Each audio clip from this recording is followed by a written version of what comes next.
সরকার রাষ্ট্রীয় সালাম দিবে সশস্ত্র সালাম।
আপনারা ঠেকাবো না এই বডি থেকে বের হবে।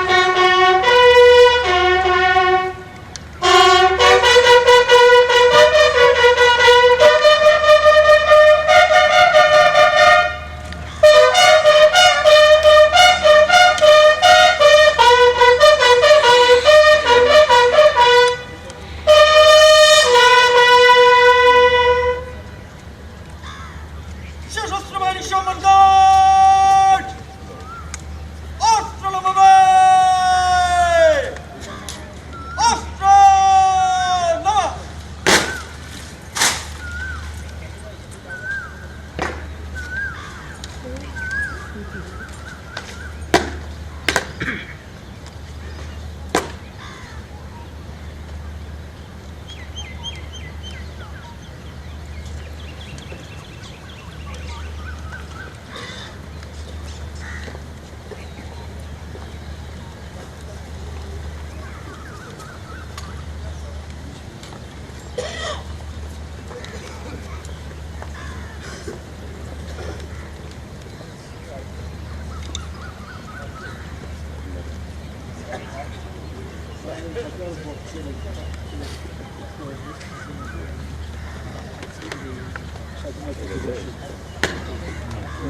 অনুষ্ঠিত হবে। আমরা দেখছি যে প্রধান উপদেষ্টা ডক্টর মোহাম্মদ ইউনূস এই মুহূর্তে ডক্টর মোহাম্মদ ইউনূস ইতিমধ্যেই শহীদ বেদির একেবারে কাছাকাছি চলে এসেছেন।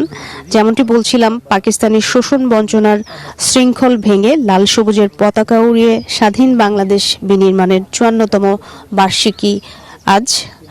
বাংলাদেশ নতুনভাবে নতুন একটি বাংলাদেশের যাত্রা করেছে। সেই হিসেবে এবারের স্বাধীনতা দিবসটি খানিকটা ভিন্ন এবং ২৪শে জুলাই অভ্যুত্থানের পথ ধরে তরুণ প্রজন্ম এখন স্বপ্ন দেখছে বৈষম্যহীন নতুন বাংলাদেশ বিনির্মাণের। স্বাধীনতা দিবস উদযাপন করতে আজকের সকালটি এবং সূর্যোদয়ের শুরু হয়েছে রাষ্ট্রপতির শ্রদ্ধা নিবেদনের মধ্য দিয়ে এবং এই মুহূর্তে শ্রদ্ধা জ্ঞাপন করছেন অন্তর্বর্তীকালীন সরকারের প্রধান উপদেষ্টা ডক্টর মোহাম্মদ ইউনূস।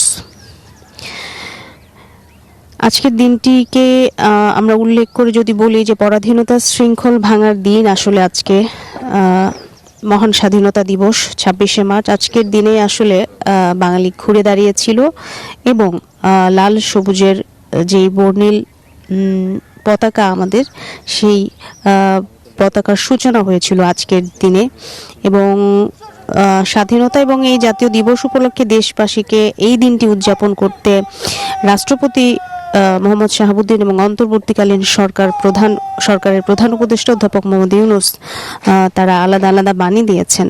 বাণীতে বৈষম্য এবং শোষণমুক্ত বাংলাদেশ গড়তে নিজ নিজ অবস্থান থেকে আরও বেশি অবদান রাখার আহ্বান জানিয়েছেন রাষ্ট্রপতি মোহাম্মদ শাহাবুদ্দিন।